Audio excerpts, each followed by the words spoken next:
What's up, and welcome to another edition of Locked On NBA, the biggest stories with the local experts. I'm your host, Jackson Gatlin, also host of Locked On Rockets right here on the Locked On Podcast Network. Today, we'll be chatting with Jeff Garcia of Locked On Spurs, as Gregg Popovich is now the all-time leader in regular season wins in NBA history, surpassing Don Nelson for most all-time wins. Is Gregg Popovich the undisputed greatest of all time coach in NBA history? But first, a quick message from our friends over at BetOnline, because look, it's that time of year again. March Madness right around the corner, and you know the lines are going to be so crazy for it. From all the latest odds, contests, and player props, BetOnline.net is the number one source for all of your sports betting needs and info. BetOnline remains the best spot for all of your sports scores, podcasts, and news this season. And hey, it's not just basketball, right? BetOnline is your continued source for all of your sporting wagering information needs, including live betting and your favorite Vegas casino games, right? They've even got casino games. Come on.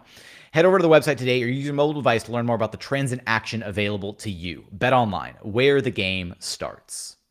And joining us now is Jeff Garcia from Locked On Spurs. You can follow on Twitter at Jeff G Spurs Zone. Jeff, Gregg Popovich, now the all-time leader in regular season wins, passing up Don Nelson. He now has 1,336 regular season wins. Finish this sentence for me. Sure. Gregg Popovich is blank. GOAT. Simple enough.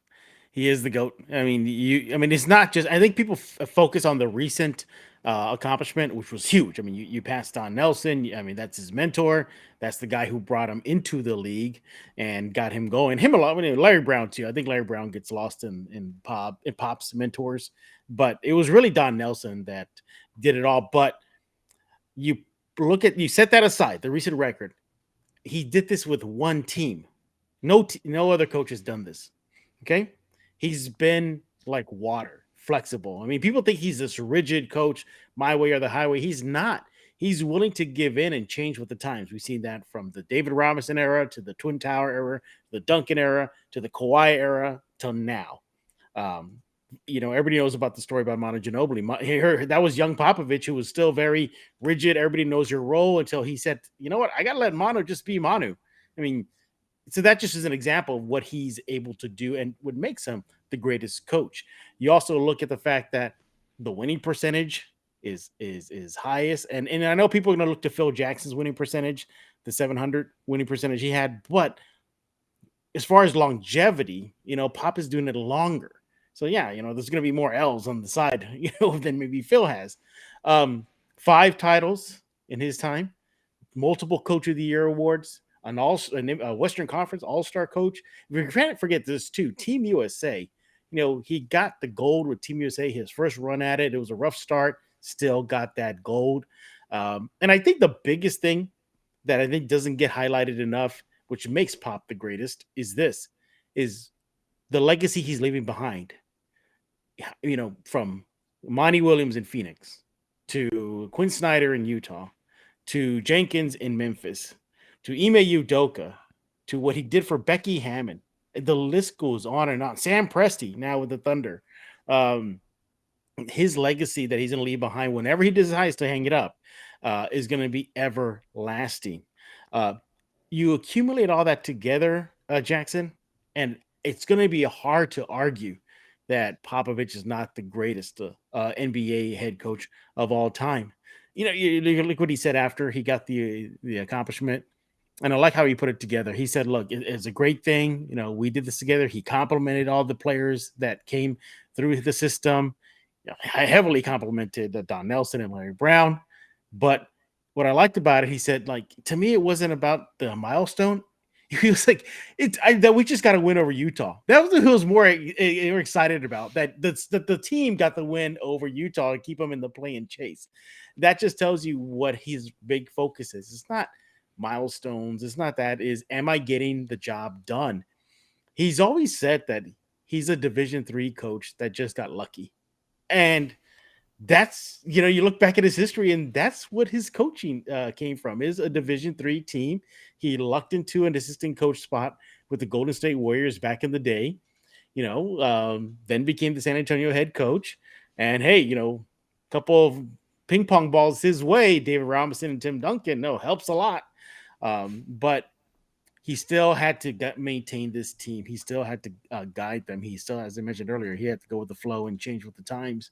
And he's still plugging away. I did not have the Spurs, this current Spurs team, even sniffing the play-in tournament. Here we are. And I think if he gets them into it, that's going to be a huge accomplishment for Popovich. You know what I like about this too, Jackson? This is his first true year as being an NBA head coach. What I mean by that is this. He can't simply say, hey, DeMar, do your thing. Hey, Timmy, do your thing. Hey, Kawhi, do your thing. LMA. Now he has to teach. Now he has to coach. And we're getting to see a different side of Popovich that I don't think we've ever seen in his coaching tenure, is having to be a teacher. Because it's kind of easy when you got Tim Duncan and David Robinson on your squad. That's very simple. Hey, Avery Johnson, just throw it down low. We're good. Or just give the ball to Kawhi. Let him work. Manu Ginobili, Tony, you got this. But now he has to teach and mold. And I think this is a different facet for him in late in his NBA career. Jackson, it just, I just can't, I just cannot see how anybody cannot look at him as the greatest coach of all time. I look at him. Tough. I view him as the Yeah. Pardon me. I view him as the undisputed GOAT. Like I Yeah. have him right up there as well. And you're so close to the fan base and the San Antonio Spurs organization, and it's so great to hear that, because Gregg Popovich has not only meant so much to the Spurs, but also to the NBA in general, to basketball as a whole. And when you look at the accomplishment in and of itself, right, he accomplished this feat, surpassing Don Nelson in 368 fewer games, which I think is so insanely impressive that he made it to that point. And we may never talk about a coach having that longevity again, doing it all with the same organization. But you mentioned this briefly there, Jeff, but do you see any signs of Popovich slowing down, right? There's been a lot of these last few seasons of when's he going to retire? Is he going to hang it up? All this, but he's got DeJounte Murray now, a young budding star player. He's bought in. He's got the Spurs fighting for, the chance at a play-in spot again. I mean, is Popovich kind of bought in this new rebuilding era of Spurs basketball to where you don't necessarily see him wanting to hang it up anytime soon? When the players are asked this question pre or post games this season, what do you see? Hey, Pop, do you think he's going to go on? They all say that he doesn't look like he's missed a step at all. That he's still the same Popovich, still, getting on you. He missed a defensive assignment just as he did with Tim Duncan and DeMar DeRozan. I don't see any signs of slowing down. I think I'm seeing a lot more, I want to say happiness, but just a little bit more satisfaction, because when you see just a complete difference.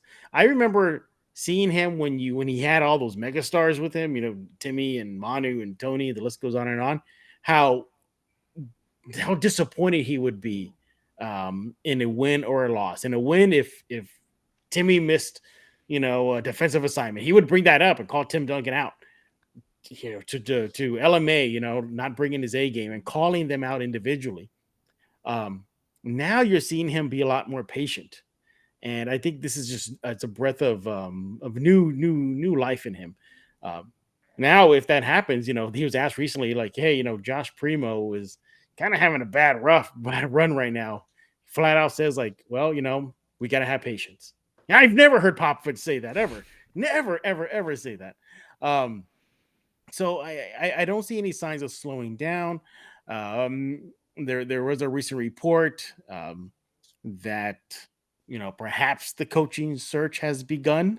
I believe it was Mark Stein saying that Quinn Snyder could be a possible candidate down the road. But yeah, I think collectively, and this is not because I know anything, but I think collectively the franchise is starting to, okay, we got to get our ducks in a row if Pop decides to call it a day. Because sure, the team is on a rebuild roster-wise, but I think the biggest domino to fall in this rebuild is who's going to replace Pop. I think that is something that has to be high atop of their priority list. I pencil him in for one more season. I think he gives it a go for one more run, and that's it. I think he sees his legacy. He sees, this is it. He's a little bit more reflective this year when he's asked about players and coaches. I remember this, and I remember Monty, and I remember Steve Kerr, and he's very reflective. So I think he's starting to see the end of the road. He's very, Jackson in past seasons, he's very prompt with post games. Like moment it's time, he's on. Now he kind of lingers and talks to players on the coach and after games and talks to coaches. So I think he's seeing that the light is at the end of the tunnel. But I still got him going for one more season. Big reason why is Becky Hammond. I thought she was for sure penciled in, but when she left, it's like, well, maybe she kind of knows already that Pop isn't leaving anytime soon. Will Hardy left to Boston with Joinime Udoka. You look at the current coaching depth, not a lot of experience there. Mitch Johnson, Matt Nielsen, names you never really heard of. So I think, I think I got him for one more season, but he certainly looks like he's been rejuvenated. He's been rejuvenated, having to take a different coaching role with the team that, at least before DeJounte made an all-star, was an all-star-less team. Who's going to ultimately take the reins from Yeah. Popovich in San Antonio? That's the big question, but it doesn't look like it's happening, at least not in the immediate future. Yeah. But for all of that and more Spurs coverage, you're going to have us covered over at Locked On Spurs. Yes, Jeff, sir. appreciate you stopping by Locked On NBA with me. Anytime.